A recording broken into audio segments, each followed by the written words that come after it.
Welcome to BBC News, with the news you need to know when you need to know it.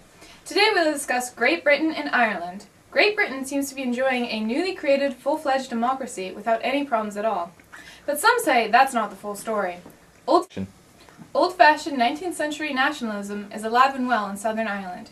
Here, there are many Irish Catholics with strong nationalist feelings that would rather have a separate government and home rule and achieve self-government free from Great Britain. This is a serious enough of a situation that some say we're on the brink of a civil war. But first, let's discuss the events leading to this hot debate. The Great Famine was a period of mass starvation, disease, and emigration. During the famine, approximately 1 million people died and 1 million more emigrated from Ireland, causing Ireland's population to fall by between 20% and 25%. The approximate cause of the famine was the potato disease, commonly known as potato blight. The famine effects have changed Ireland's demographic, political, and cultural landscape. For both the native Irish and those in the resulting diaspora, the famine entered folk memory and became a rallying point for various nationalist movements, as Ireland was then part of the United Kingdom of Great Britain and Ireland.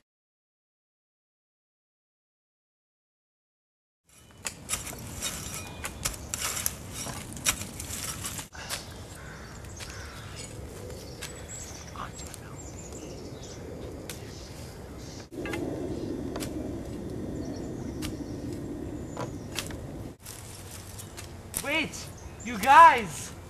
A potato! Potato! Yay! Potato! Yay, it's perfect. And now we go to our political analyst Gail Beck to see how the Irish famine will affect England. Hello, I'm Gail Beck, here to show you how the Irish potato famine led to our political troubles today. So, we have the Irish potato famine. Famine means lack of food, and the Irish were very dependent on their potatoes, so a potato famine was bad news. So they were hungry and angry, so that led to Irish riots and revolution.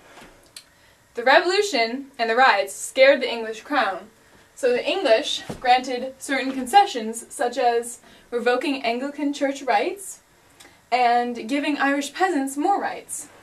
This, follow the arrow, led to consideration of Home Rule Bill, which means that the Irish would be able to govern themselves. We do not want this. Now to our correspondent reporting live in Southern Ireland. What exactly is at stake there? In exchange for Irish support of the people's budget, Ireland received a Home Rule Bill. So Ireland, especially Catholic Ireland, is on the brink of achieving self-government.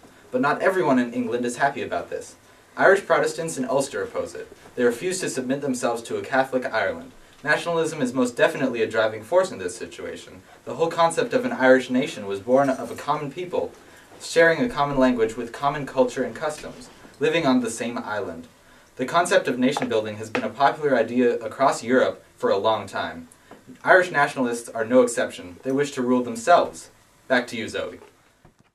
And now let's go back to Gail Beck to examine the possible outcomes of the situation of Home Rule. Hello, Gail Beck again. I'm here this time to explain some possible outcomes of Home Rule in Ireland. Number 1, the English Parliament becomes severely divided over this issue. Currently, we have one of the most effective parliaments in the world, and this issue can completely tear us apart. Number 2, Protestant and Catholic Ireland get into a civil war over their religious and political differences. This is a very likely cause, because as you'll see later in this program, Irish Protestants and Irish Catholics do not get along very well. And the third and final possible outcome, is Ireland could self-destruct because of the civil war and the religious differences, and this would harm the entire European continent. And these all equal the end of the world. Now, this is a possible, very small chance this could happen, but I mean, I have to mention it. Everything could be fine and Ireland could govern itself and everything will just be okay, but you know, that's not going to happen. And now that we've learned about the conflict and how it might end, we go to interviews with individuals from multiple sides of the issue to see how the national identity of these people shapes their opinions on the issue. How do you feel that this situation should be resolved? Well, Ireland needs a home rule. We are a proud and independent country with traditions and a rich culture that separate us from Britain and makes Britain unfit to rule us. Also, they are Protestant. Ireland should be ruled by an Irish parliament and completely separate from Britain. And how do you feel about this? No home rule. Let our flag run out straight in the wind. The old red shall be floated again. When the ranks that are thin shall be thinned, when the names that are 20 are 10. Ulster. What about doing your service to your country? You are disrespecting your culture and shaming Ireland. Home rule would not be beneficial to Ireland. Catholics like you make me... This just in. Archduke Franz Ferdinand of Austria, the heir to the throne of Austria-Hungary, has just been assassinated by a Yugoslav nationalist.